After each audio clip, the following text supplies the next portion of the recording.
Hello guys and welcome to yet another review from Sicario. Today we are going to look at a Viking game called Valheim.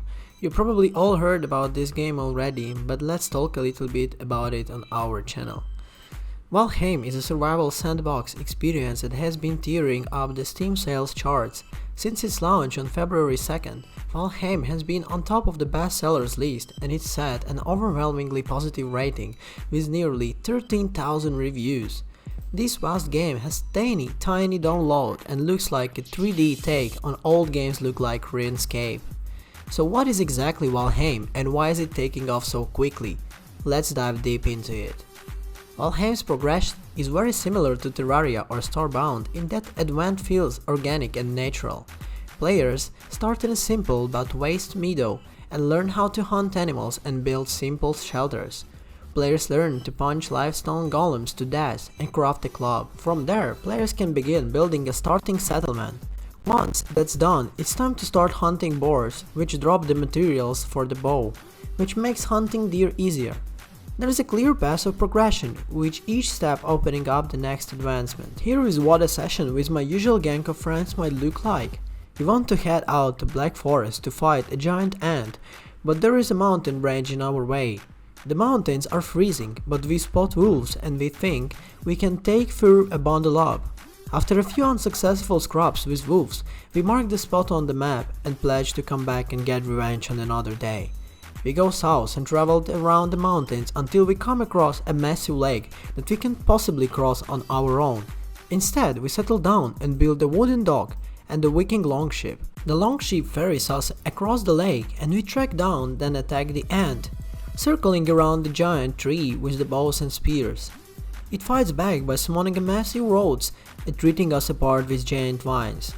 The fight is going on well until the ant calls a dozen of goblins from the wood, so we flee in a panic, nearly losing our longship in the process. Eventually, my friends and I feel confident enough in the basics, so we keep on exploring.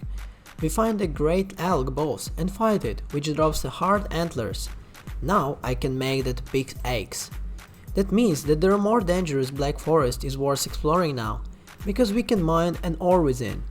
Once we have that ore, I can start making more sophisticated tools and armor, which in turn open up their own recipes and options for advancement.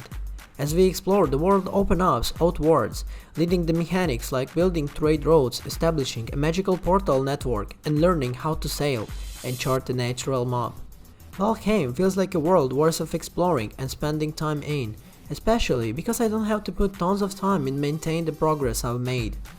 The models are simple, pixelated and polygonal, but they're uplifted by gorgeous shaders and a lightning. It's a balance between modern comforts and good old-fashioned nostalgia. Sure, hunting ants and fighting trolls is great, but sometimes I sit on the raft and watch the water lap against the shore, or the sun filtering through the trees into the meadow. It's cottagecore and deeply cozy, and occasionally brutal storm make the blight and sunny days even more appealing.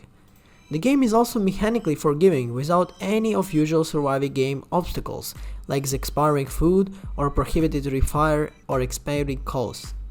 There are certain manipulation tools and a building system that leads players to build elaborate structures and sprawling settlements. Building can be fiddly, but players can either free place food or snap pieces together, depending on their preferences, which leads to something that is mostly easy and flexible.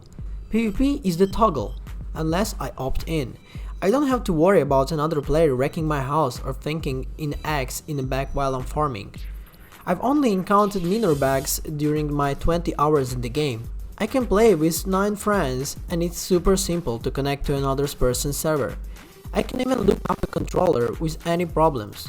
There are small feats, but there are also issues that are even AAA games like Fallout 76 struggle with implements, so it's a huge relief to dodge a sort of entire mess.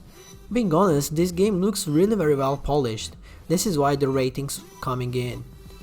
It is in sort of early access crafting and survival indie game that actually works. This isn't anything ridiculously flashy or totally new, but the developer Iron Gate has created a solid foundation. All of the mechanics have been done before in games like Ark or the Conan Exiles, but the hard edges and frustrating grinds have been sanded down and smoothed away. In a genre crowded with diverage, opaque, and downright broken titles, Valheim stands out by simply working well and making sense. Even for an early access game performs really very well. In nowadays gaming world, I think games like this can be called a full release, but we still call them early access. This is why the numbers are coming in so highly. Thank you everyone for watching this video and being with me here on this one. Like, comment, and I'll see you in the next one.